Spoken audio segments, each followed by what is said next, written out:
Özür dilerim. Önem taşıyor. Eski Soğuk Savaş'ta kolaydı. Türkiye yerini almıştı. NATO ittifakı içindeydi. Sovyetlere karşıydı. Komünizm tehdidi, şu bu vesaire bildiğimiz hikayeler geçmişte. Evet. Ama şimdi öyle bir tarafta dost bir tarafta düşman diyebileceği güçler yok. Yok, evet. 100 milyar dolara yaklaşmış bir ticaret hacmi var Rusya'yla. Artı enerjisinin büyük kısmını Rusya'dan sağlıyor. Dolayısıyla bağlar çok yakın ve öyle hemen düşman olup tavır alıp koparılacak gibi değil. Amerika ile ilişkileri ittifak çerçevesi içerisinde aynen devam ediyor. Türkiye bu durumda eğer bu iki güç çatışırsa eski Soğuk Savaş'ta olduğu gibi kolayca tavır alamayacak. Evet. Türkiye ne yapacak? Şimdi Türkiye görünürde Batı kulübü içerisinde yer almış durumda. NATO'nun üyesi, Amerika Birleşik Devletleri'nin müttefiki ve Avrupa Birliği'nin müzakereye başlamış aday ülkesi.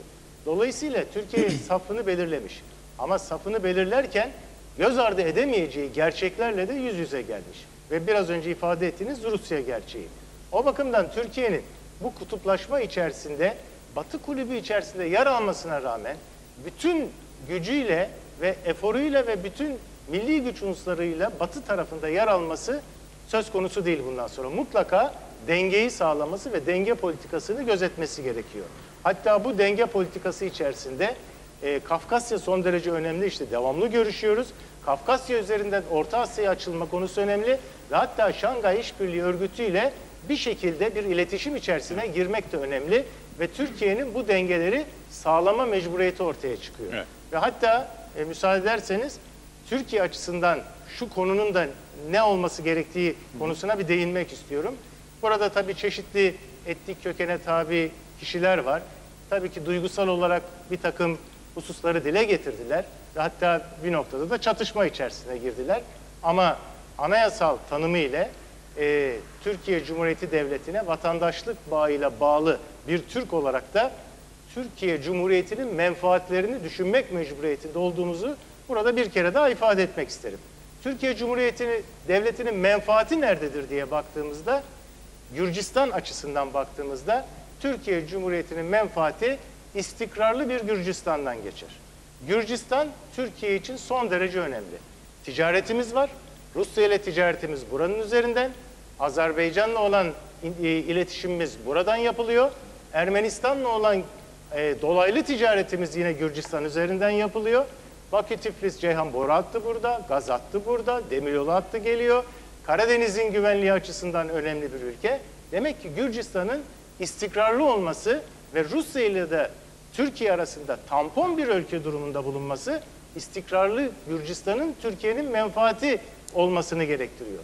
Peki istikrar toprak bütünlüğünden mi geçer? Hayır. Her toprak bütünlüğü de istikrar getirmez. Kıbrıs'ın toprak bütünlüğü nasıl istikrar getirmiyorsa, bir ayrılmış Kıbrıs'ın daha istikrarlı bir konumda olacağı nasıl göz önündeyse, nasıl Çekoslovakya, Çek-Slovakya diye istikrar sağlamak için ayrılmışsa, nasıl Yugoslavya istikrar sağlamak için bir takım ülkelere bölünmüşse, nasıl Doğu, Batı, Timor birbirinden ayrılmışsa, demek ki her ülkenin de toprak bütünlüğü istikrar getirmiyor. O zaman Gürcistan'ın istikrar sağlayabilecek bir yapıya kavuşturulması lazım. Bu Osetya'nın, Apasya'nın bağımsızlığı da olabilir veya bu ülkelerin uluslararası güvence altına alınmış bir şekliyle gevşek bir şekilde burada bulunmasıyla da olabilir. Sadece bağımsız olarak kalması Rusya hakimiyetine geçer. İleride ne olacağı belli olmayan bir macera içerisine girebilirler. Onun için uluslararası güvence altına alınmış bölgeler olması Gürcistan'ı istikrarlı yapacaktır. Belki Gürcistan'ı NATO ülkesi yapacaktır, Avrupa Birliği ülkesi yapacaktır. Yani o sırtındaki istikrarsızlık konusundan mutlaka Gürcistan'ın kurtulması gerekiyor. Peki izninizle ben bu konuda en çok tavırlı olarak konuşan Sezai Babakuş'a soracağım. Bir şey söyledi. Duygusal olarak etnik kökenler itibariyle bir şeyleri savunduklarını görüyoruz dedi ama Türkiye Cumhuriyeti'ne vatandaşlık bağıyla bağlı oldukları düşünüldüğünde de Türkiye'nin Gürcistan'la ilişkilerini ve bu konudaki çıkarlarını da düşünmek zorundalar. Bir Çerkez olarak diyelim üst kimlikle Gürcistan'ın çıkarları yanında mısınız? Türkiye'nin çıkarları yanında mısınız? Rusya'nın çıkarları yanında mısınız? Savunduğunuz etnik toplulukların çıkarları yanında mısınız? Neredesiniz? Sezai Baba kuş verir. Biz Türkiye'nin ve Kafkasya'nın çıkarların yanındayız. O konuda herhangi bir hatırlatmaya, herhangi bir telkine asla ihtiyacımız yok. Türkiye'nin politikalarını da izliyoruz. Yapılan Gürcistan'a aşırı güven veren, Gürcistan'ın saldırganlığını kışkırtan politikaları da izliyoruz. Buna göre de değerlendiriyoruz. O konuda bir Türkiye'nin çıkarlarına ve politikalarına ters düşecek bir konumumuz yok. Hatta ve hatta biz onu savunuyoruz ve Türkiye'de bunu savunanlar çok. Türkiye'nin Kuzey Kafkasya ile ilişkilerinin gelişmesi, Rusya ile ilişkilerin gelişmesi zaten var bu ilişkiler. O açıdan da faydalı. Ondan dolayı da bir reddimiz yok. Türkiye'de 7 milyonu aşkın Kuzey Kafkasyalı yaşıyor. 7 milyonu aşkın Kuzey Kafkasyalı'nın aidiyeti buradadır ve Kuzey Kafkasya'dadır. Her ikisi. Biz bugün Abhazya'dadır, Osetya'dadır, buradadır. Ama bu Türkiye'dedir ve oradadır. Biz bugün Türkiye'de yaşayan Kafkasyalıların hemen hepsinin evinde bir Abhazya bayrağı görürsünüz. Bir Ossetya bayrağı Nerede o bayrak mı görürsünüz. var? Evet efendim. O bayrağı bir görelim. Baştan Evet. beri duruyor. İzleyicilerimiz Bu bayrağı merak etmiştir. görürsünüz. Niye? Aidiyetimiz ve 7 kimliğimiz yıldız var orada. 7 yıldız neyi simgeliyor? Abhazya'daki eski tarihten bu yana gelen yerleşim bölgelerini ifade eder. O el neyi simgeliyor? El- Demokrat Parti'nin artık Hayır, gibi. el Söz milletin. bu çok eski bir bayraktır. El dosta merhaba, düşmana dur ifadesidir. Peki, Yeşil ve beyazlarımızda umudu ve oradaki Abhazya'daki Hristiyan, Müslüman halkların bir arada barış içinde yaşamasını ifade ediyor.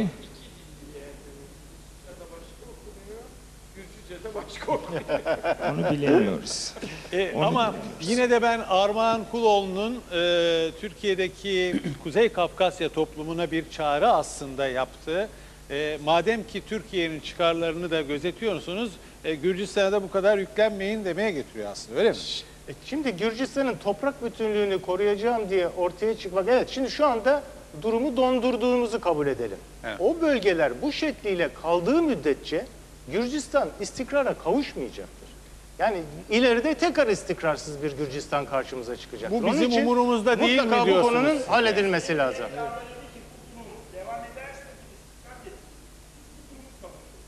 Şu donmuş durum.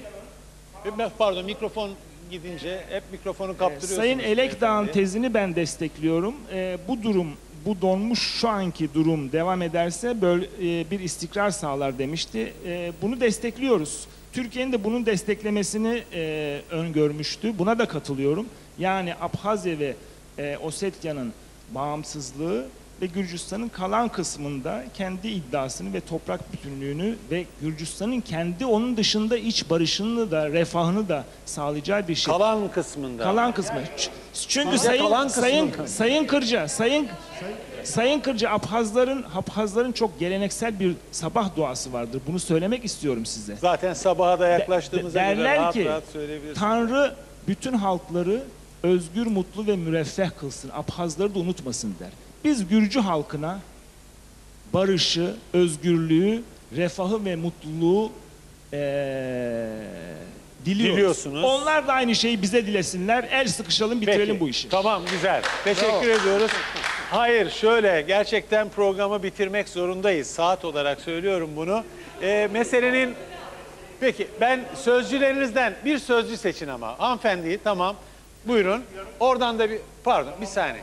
Armağan Bey, tamamlamadınız mı?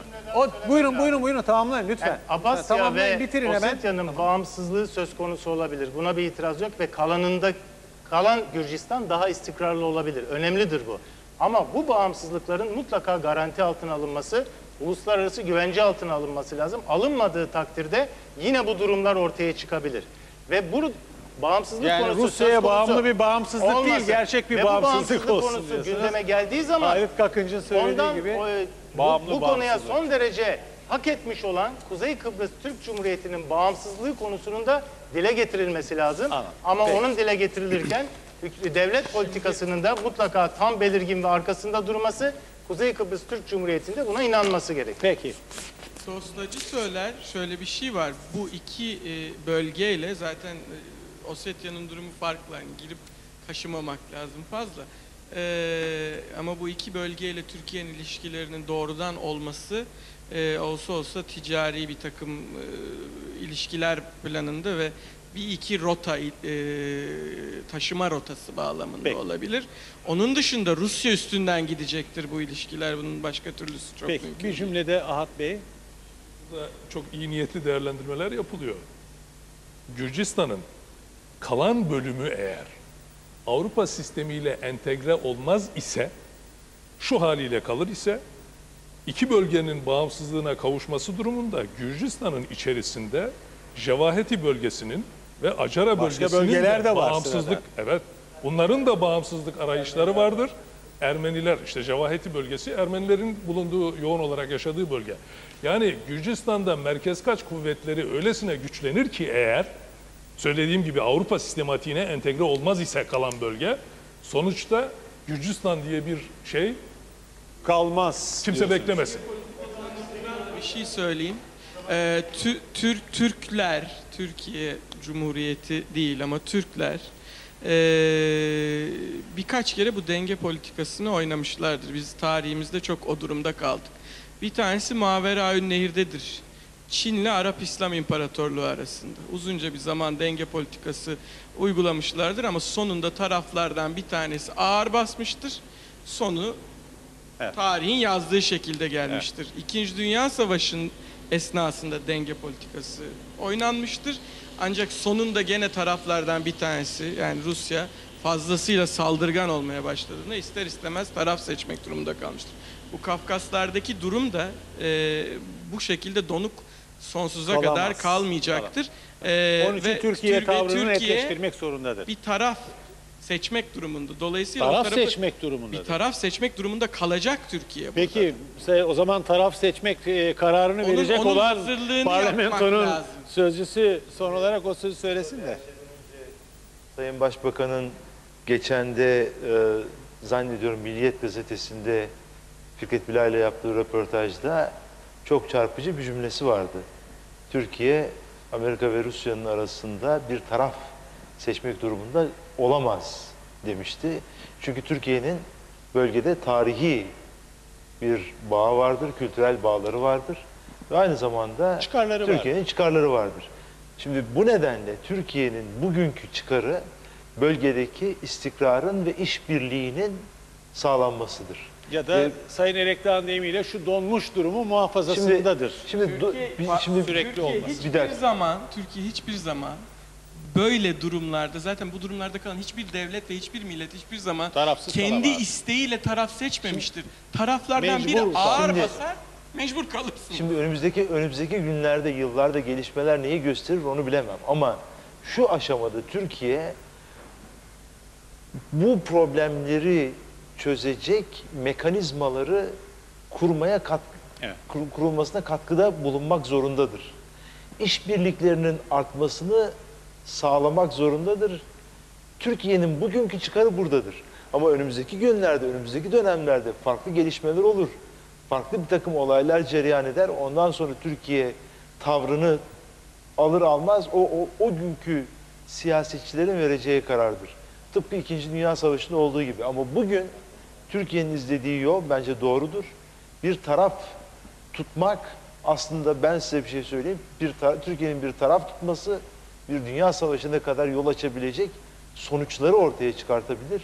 Türkiye'nin bugünkü tavrı işbirliğini artıracak, yani Kafkas İşbirliği ve İstikrar Forumu'nu hayata geçirecek çabanın içinde olmaktır. Yani bir taraf İnşallah bu olan olur. bertaraf olur sözüne katılmıyorsunuz Şimdilik hayır. bu durumda. Şu- Peki şu anda şimdi hayır. Zaten ilerisiyle bir ilgili saniye, söylediğim tamam. şey bu. Son 5 dakikamızda şimdi orada bir müzik grubu var. Onun niye burada bulunduğunu belki siz izleyicilerimiz de merak ediyordur. Mesele şu: bu kadar farklı kökenler, etnik kökenler burada görüşlerini savundular. Ama onların her birinin kültürü ve müzikleri de var. aslında hep halkların kardeşliğini falan söyledik ya, ülkeler, devletler, politikalar diye. Kültürler ne kadar benzeşiyor, ne kadar yakın birbirine diye bu kadar sert Gürcü, işte Oset, Apaz filan derken onların müziklerinden kısa kısa örnekler bize sunacaklar. Ne kadar yakın ya da ne kadar uzak olduklarını göreceğiz. Göreceğiz. Bir saniye efendim. Göreceğiz. Son 5 dakikayı onlara ayırdık ama ben sadece biliyorum. Ben size sözcü olarak söz verdim, biliyorum. Sizden bir cümle alacağım. İki cümle. Bir. Bağlayacağım. Evet. Lütfen 2 cümle. Biz mikro düzeyde tartışma yaptığımızda farklı duygularımız tezahür ediyor ama Türkiye'deki Gürcüler Türkiye'ye entegre olmuş bir topluluktur. Türkiye'nin çıkarlarının da istikrarlı bir Gürcistan'dan geçtiğini biz biliyoruz. İstikrarlı bir Gürcistan'da toprak bütünlüğü olan bir Gürcistan'dır. Sayın Elekta kısa vadede dondurulabilir dedi. Kalan bölümüyle diyorlar. Evet. Toprak. Sayın Elekta kısa vade için dondurulmuş dedi ama Tamam. ben bir şeyin altını çizmek istiyorum. NATO Gürcistan'a ve Ukrayna'ya adaylık vermiştir. NATO'nun bu kararından geri dönmesi söz konusu değildir. Orta vadede bu iki ülke muhtemelen NATO üyesi olacaktır. Peki.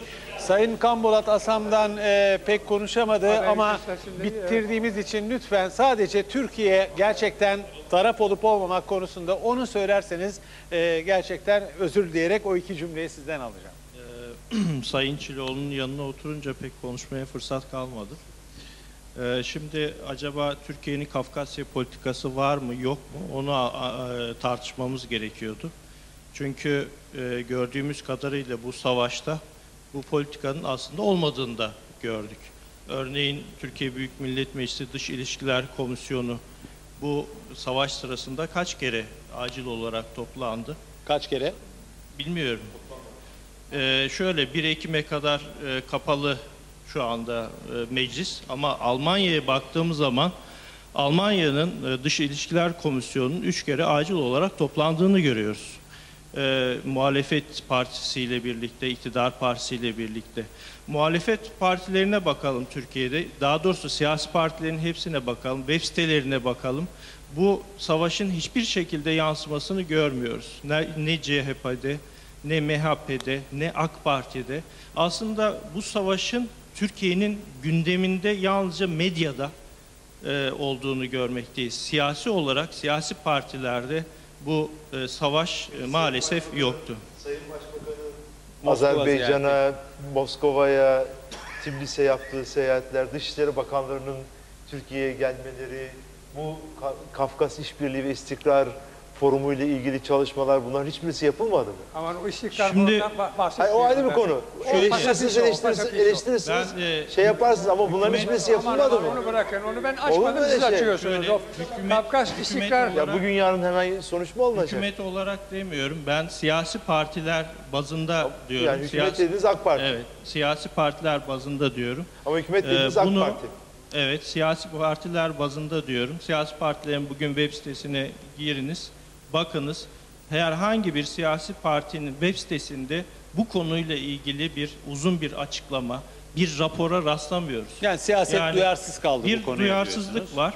Bu duyarsızlığın nedeni aslında bizim Kafkasya politikamızın olmaması. Çok güzel, Başbakanımızın bütün çalışmalarını ben destekliyorum, Cumhurbaşkanımızın da. Fakat bunların daha önceden planlanmış, daha önceden alınmış olması gerekiyordu. Şimdi savaş sonrası bir politika oluşturmaya başladık. Bu da güzel bir olay. Nasıl Türkiye'nin bir Balkan politikası oluştuysa, oluşmaya başladıysa artık Kafkasya politikası da bundan sonra oluşacaktır. Ama Peki. böyle bir eksiğimiz var. Bunu yavaş yavaş kapatmamız daha doğru olacak. Peki. Sözcü olarak size söz vermiştik. Benim Buyurun. sorum aslında ben de bir siyaset bilimciyim ama siyaset konuşmayacağım. Bir Apaz hem Türkiye Cumhuriyeti vatandaşı hem de Apazyalı olaraktan Türkiye'nin ne zaman Apazya'ya gidecek olan gemileri veya uçak kaldıracağını merak ediyorum. Çünkü biraz önce Sayın Elekta söyledi, Ermenistan'la hiçbir Ermenistan'la direkt sınırımız açık olmasa bile ben geçen yıl Ermenistan'a buradan Erivan'a gidebildim uçakla. Ama Apazya'ya gidemiyorum. Yani bu izolasyonun kaldırılması lazım. Biz Türkiye Cumhuriyeti'nin şu an yakın zamanda Apazya'yı tanımasa bile, Osetya'yı tanımasa bile en azından Türkiye'de yaşayan 7 milyon Çerkez'in ve 600 bin Apaz'ın yaşadığı ve ana vatanlarının olduğu bir ülkeye gidip gelebilmelerini, güvenlik içinde gidip gelmelerini sağlaması gerekiyor. Çünkü ben mesela 30 Eylül'de Apazya'nın bağımsızlık gününde Apazya'ya gideceğim. Nereden gidiyorum? 30 Eylül'de ben Rusya üzerinden Apazya'ya gidebiliyorum. Yani ben artık Apazya'ya, Sohum'a buradan gemilerle gitmek istiyorum ya da uçakla gitmek istiyorum. Ticari gemiler gidebiliyor ama ticari gemiler yolda Gürcistan birlikleri tarafından çevrilip izolasyona tabi tutuluyor ve haraç kesiliyor. Yani biz bunları artık Türkiye Cumhuriyeti vatandaşı olarak Yok artık kalmadı adamların bir tane. artık şu an hayır yok ama ben gidemiyorum hala. Ben hem iktidar partisi hem de muhalefet partisi adayları buradayken bizim artık insani olarak vatanımıza gitmek istediğimizde, turistik olarak gitmek istiyorsak gidip gelebilmemiz lazım. Bunun için sizlerden Vatanımız çalışma olarak sözü mı istiyorum. söylüyorsunuz orayı? Hem iki partiye de sormak istiyorum. Hayır, Sayın hayır. Elekdağ Bir dakika, burada, o değil. Sayın- Vatanımıza gitmek. Ana vatanımıza gitmek istiyorum. Ana vatanımıza Evet. Kalabilirim. Ben kalmamın hiçbir mahsuru yok. Ben Türkiye'de 40 senedir yaşıyorum ve bu ülkede vergi ödüyorum. Bu ülkenin vatandaşıyım. Yani bu Peki şekilde bir şey söyleyeceğim. eski söylemleri Bilmediğim yerine şey. getirmek Türkiye'de hoş de değil. anayasal kimlik iddiasında bir süre sonra bulunmak gibi bir tavır politikası Şöyle olabilir mi? bakın çifte vatandaşlık biz de istiyoruz. Peki. Nasıl Gürcistan'ın Tamam. çifte Onu da herkes vatandaşlığı kabul bilsin. etmesi. Bir Biz ikincisi de kabul 7 milyon Kafkasyalı dediğiniz, bunlar içinde Gürcüleri sayıyor musunuz? Hayır Gürcüler Neden? yok. Kuzey Kafkasyalılar. Onlar Güney Kafkas. Onlar 600 Güney bin Kafkas. Apaz Onları yaşıyor saymıyorsunuz. Türkiye'de. Siz Gürcü müsünüz? Gürcüsünüz. Peki o zaman bir son sözü de siz Gürcü vatandaşı olarak size verelim. Sizin ana vatanınız Gürcistan mı? Benim Batum'dur. Ha, Ana Batum. vatanım. Evet efendim. Ana vatanlar Şimdi- çıktı bugün ortaya. Evet. Aslında işte yaklaşık 4-5 saattir hep birbirimizi çekişerek bu sözleri bitireceğiz ama burada iki tane süper ülke bir şey kazanıyor. Biz burada birbirimizle çelişirken Amerika ve Rusya kazandı. Neyi kazandı? Hem toprak bütünlüğünü kazandı hem de efendim bizi birbirimize düşürdü. En azından demin siyaset meydana ara verirken adeta sanki birbirimize kavga edercesine yani olmadık şeyleri söyledik birbirimize. Ama şunu söyleyeyim ben, biz Türkiye'de Gürcüler olarak Türkiye Cumhuriyeti'nde en yüksek kademelere geldik. Hiçbir zaman biz kendi kimliğimizi ön tarafa tutmadan hem Abhazya hem Ossetya hem de Gürcistan'ı kardeş olarak ilan ediyoruz. Bunu arkadaşlarımız bilsinler. Peki. Teşekkür ederim. Peki. Tamam, sözcü olarak bitirdik. Yine tamamen ben sabaha kadar konuşmak isterim ama tam 3.30'da.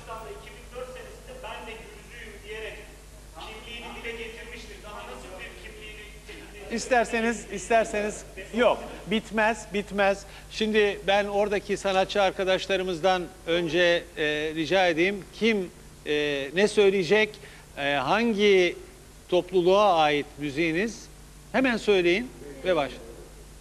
Birbirine bağlı iki şarkı ama tek şarkı gibi. Önce Abhazca, sonra Osetçe. Abhazca ve Önce Abhazca, sonra Osetçe. sonra Ona bağlı. Osetçe. Siz ne söyleyeceksiniz? Gürcüce. Tamam. O zaman ne kadar yakın, ne kadar uzak topluluklardan ve iklimlerden konuşuyoruz, onu görelim. Buyurun.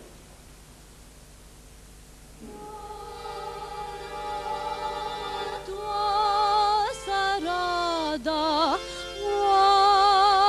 varat sivarada salamanı khatsava.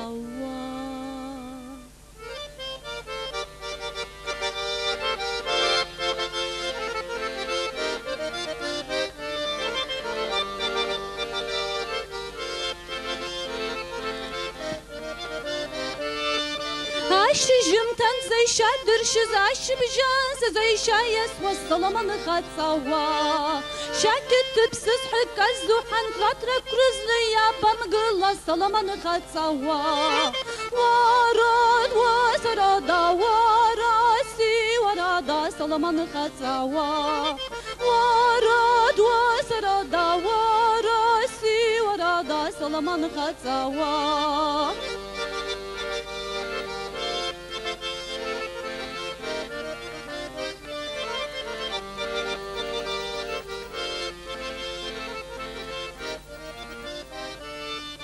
Püskülleşeş açay suha amya hastayım khahomsa salaman khatsawa Atwat şızlar dıskır kakwa zeyşa drışnıyım nallak pas vaddırhım zawa Varad vasarada varasi varada salaman khatsawa Varad vasarada varasi varada salaman khatsawa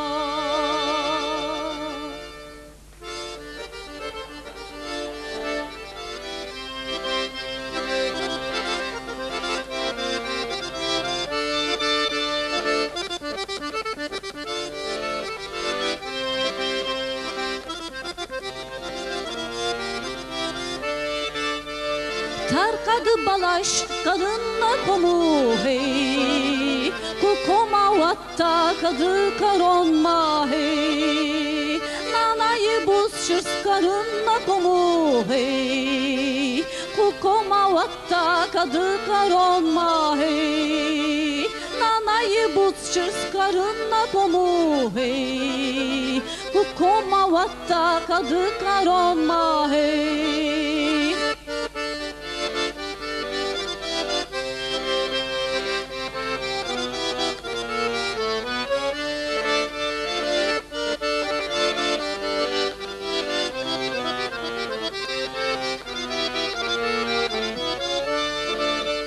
Terçi babışta kumban bertuayım se Urat zıvayı balonu kujanı hey Yürü faşı vayt kumban bertuayım se Urat zıvayı malonu kujanı hey Yürü faşı vayt kumban bertuayım se Urat zıvayı malonu kujanı hey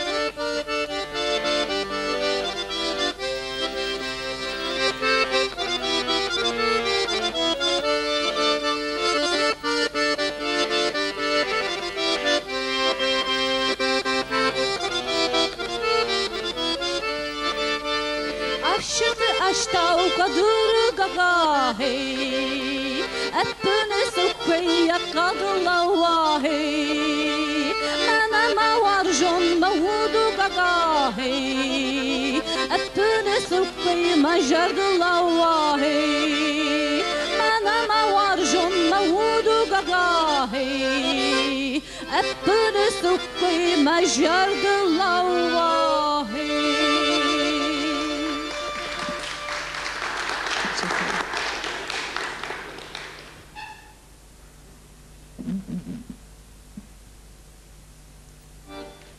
Çerkez ve Oset ve Apaz müziğinden sonra Çerkez ve Oset ve Apaz kardeşlerimiz dayanışma içerisinde mikrofonlarını Gürcü kardeşimize verdiler, değil mi?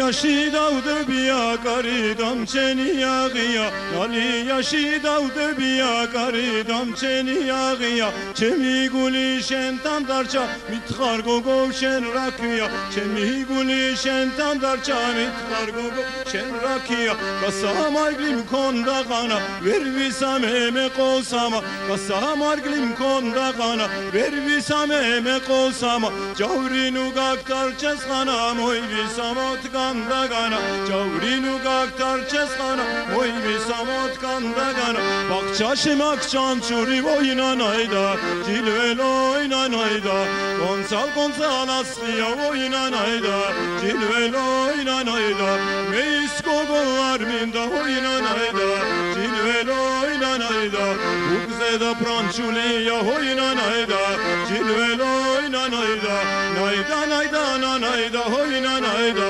Cilvel oynanayda Nayda na hoyni nayda oynanayda Cilvel oynanayda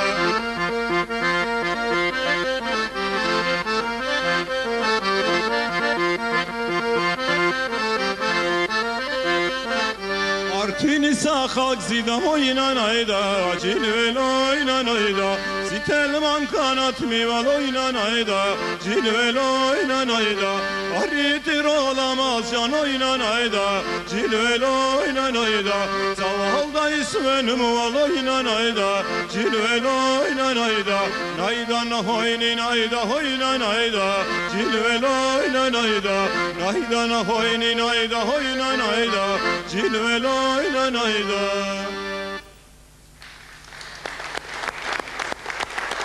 Evet, Abhazya ve Osetya'dan dolaştı müzik, Gürcistan'a geldi. Oradan hafifçe bizim sınırlardan içeri girdi ve bizim kulaklarımızın çok da aşina olduğu bir ezgiyi çaldı. Bu bir Gürcü şarkısı mı gerçekten? Tabii. Evet. Artvin'de yaşayan Gürcülerin şarkısı. Evet. Artvin. Peki. Şarkılar ortak, ezgiler ortak, duygular ortak. Neyi paylaşamıyoruz? Bu gök kubbenin altında bir türlü anlamak mümkün değil. Belki şarkıların ortak dilinde buluştuğumuz, birleştiğimiz günler de gelecek. Mermi ya da kurşun sesleri yerine. Umarız uzamaz o süre. Tamam, burada bir şeyleri paylaşamadığımız bellidir ama hiç değilse hepimize ortak olan şeyler var. Şimdi hepinizi onun altına emanet ediyoruz. Buradan çıkacağız. Zülfü Livaneli'nin bir şarkısı vardır. Gökyüzü herkesindir. Herkesin olan gökyüzünde buluşmak üzere paylaşamadığımız ve asla bölüşmeyeceğimiz bir tek o var. O hepimize ait. O gök kubbenin altında barış ve kardeşlik içinde ve bu şarkıların dilinin ortak duygularıyla yaşamak üzere. Hepinize çok teşekkür ediyoruz. Katıldığınız